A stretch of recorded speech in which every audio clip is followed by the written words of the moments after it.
안녕하세요. 인포마켓 강영훈 대표입니다. 오늘은 시장을 망치는 자는 누구인가라는 다소 센 제목으로 말씀을 드리려고 합니다. 연일 증시가 급등락을 거듭하고 있죠. 국내 증시뿐만 아니고 미국은 미국대로 전쟁이라든가 금리 이런 것들 때문에 많이 흔들리고 있습니다. 국장이 굉장히 지금 변동성이 글로벌 탑인데요. 삼성전자하고 SK하이닉스가 시총 투톱 아닙니까? 그런데 이 덩치 큰 회사 주가가 하루에 10% 이상 올랐다가 10% 이상 빠지는 엽기적인 변동성을 연일 보여주고 있다 이겁니다. 여러 가지 요인이 있죠. 글로벌한 환경에서 변수가 워낙 많으니까요. 그리고 국내에서도 여러 요인을 찾을 수가 있습니다. 또 7월 달에는 또 2분기 실적이 예정되어 있으니까 기대감하고 이런 것들이 교차를 하면서 연일 주가가 등락을 거듭하고 있다. 이렇게 볼 수도 있습니다. 근데 제가 보기에는요, 여러 요인이 있지만 가장 큰 요인이 ETF 같습니다. 두 배 레버리지 ETF죠. 삼성전자하고 SK하이닉스만 상대로 한 상품이죠. 그러니까 SK하이닉스 주가가 10% 오르면 요거는 20%를 볼 수 있다. 이런 매력 때문에 주식을 잘 모르는 사람들도 지금 앞다퉈 가지고 가입을 하고 있는 상태입니다. 이런 것들이 이제 꼬리가 몸통을 흔든다 이렇게 표현을 하는 거죠. 두 배 레버리지니까 일종의 파생 상품이라고 생각하시면 됩니다. 선물 옵션 들어보셨죠? 그건 아니지만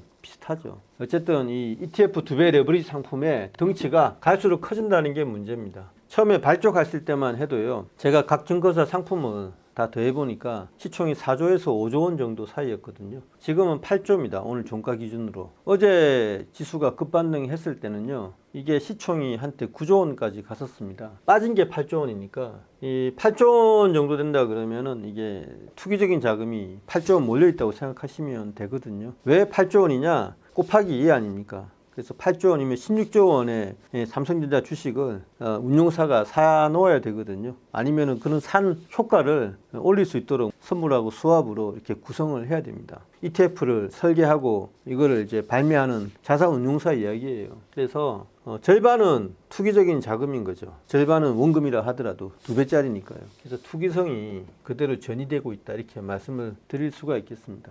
이게 위험하냐? 위험하죠.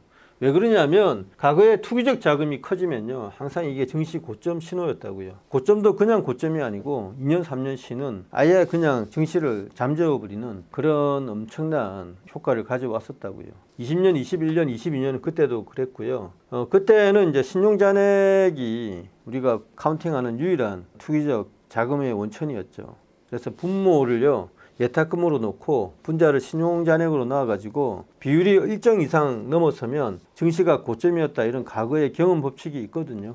지금은 아주 수급이 좋은 상태인데 이게 등장한 이후로는 어느덧 수급이 평범해졌습니다. 조금만 더 증가하면요, 이를테면 ETF 이 시총이 20조 가까이 가면 어떻게 되느냐, 과거하고 똑같은 비율이 되어버립니다. 그러니까 포모 때문에 개인 투자자들이 막 몰려들고 있잖아요. 야, 누구는 이렇게 벌었다는데 나도 한번 벌어보리라 이렇게 해서 내가 늦게 들어온 만큼 전재산을 이 2배짜리 상품에 집어넣는 겁니다. 그래야 뭔가 내가 이 사회에서 살아남을 것 같고 자금을 모아가지고 가족의 미래를 건사할 수 있을 것 같죠. 이거를 허가해준 증권 당국은요, 이런 것까지 생각을 했었어야 되는데 어떤 포모 현상에 따른 자금 집중 이런 거를 전혀 감안하지 않고 막연하게 외국에서도 하니까 환율을 안정시키기 위해서 해도 되겠지라고 생각을 한 것 같습니다. 지금은 몰려드는 속도가 너무 거대해서요, 덩치가 커질 수밖에 없습니다. ETF를 이제 자산운용사한테 위탁받아가 판매하는 증권사 입장에서는 시장을 조성을 해야 되거든요.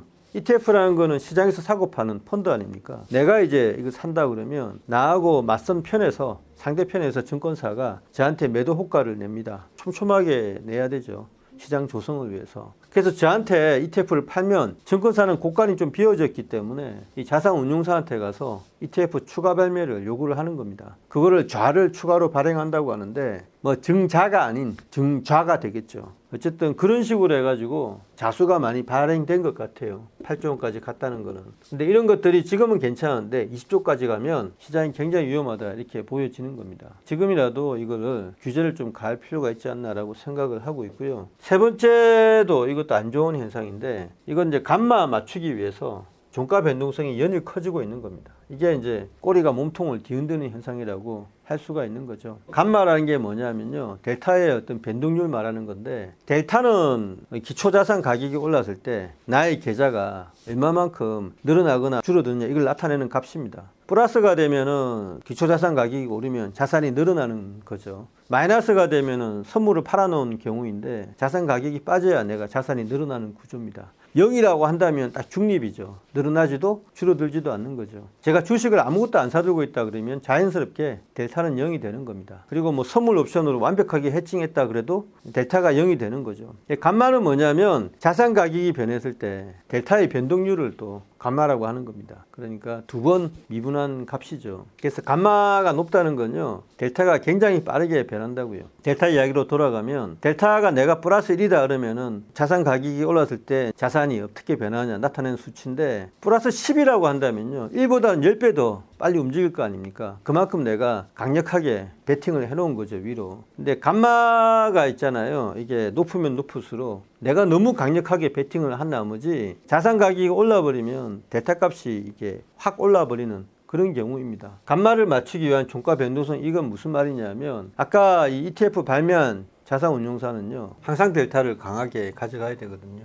그러면은 이제 선물이나 수합 거래를 통해서 거래 상대방을 찾습니다. 그게 증권사들이 이제 하는 일이죠. 그래서 야, 내가 삼성전자를 2배 산 효과를 내가 얻어야 돼. 그래야 내가 지금 개인 고객한테 그걸 맞춰줄 수 있거든. 이렇게 하는 거죠, 자산운용사가. 그럼 반대편 증권사에서 그걸 맞춰주기 위해서 어떤 매도 포지션을 취하는 거예요. 근데 삼성전자 주가가 더 올라버리면 손실이 커지니까 빨리 삼성전자 주식을 더 사야 되거든요. 매일 그 짓을 해야 됩니다. 그래서 전자주가가 더 오르면요 삼성전자 주식을 누군가가 마지막에 사서 맞춰 넣어야 된다고요. 그 과정에서 삼성전자가 10,000원 오르던 게 13,000원, 14,000원 오르게 되고요. 빠질 때는 정반대입니다. 10,000원 빠지던 게 종가 10분 남겨놓고 2,000원 더 빠진다든가 3,000원 더 빠져버리게 되거든요. 개인 투자자들로서는 굉장히 고통스럽고요. 특히 ETF 상품을 사는 사람들은 더더욱 고통스럽죠. 이유 없이 오르고 빠지니까요. 그래서 이런 것들도 사실은 말기적 현상이죠. 이게 사실 삼성전자나 SK하이닉스의 위상이 크니까 지수에도 큰 영향을 미치는 것 아닙니까? 외국인 투자자들이 봤을 때는 안정적인 시장이라고 하기보다는 투기적 자금이 뛰어들 수 있는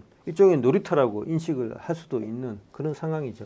제가 좀 세게 말씀을 드리는데 하루바피 누군가가 심각성을 깨닫고 이런 상품들의 어떤 준동을 막아야 될 필요가 있습니다. 외국에서 한다고 해서요 한국에서 이걸 허가를 내줘야 된다, 아무 문제 없다고 생각하는 거는 파생 상품을 몰라도 너무 모르는 순진한 발상이죠. 외국은 외국이고요. 국내에서 이걸 발매하게 되면 분명히 이게 미친 듯이 이 상품의 위험성을 인지하지 못한 상태에서 투기적 자금이 더 들어오게 되는 겁니다. 외국은 한전도 해야 되고요. 좀 겁이 나잖아요. 제한적으로 움직이는 반면에 국내에서 이런 거를 하게 되면 사람들이 절대 한 배짜리 안 사거든요. 상승장이라고 언론에서 나올 때마다 흥분을 해가지고 2배짜리를 사지 누가 한 배짜리를 사겠어요. 이 2배짜리 상품이 늘면 늘수록 롤러코스터가 정점을 향해서 올라가는 겁니다. 아주 급히. 그 다음에 어떻게 되겠습니까? 정점이 높으면 높을수록 떨어지는 속도가 가파르잖아요. 똑같은 원리입니다. 굉장히 위험하다, 이건 말씀드립니다. 네, 감사합니다.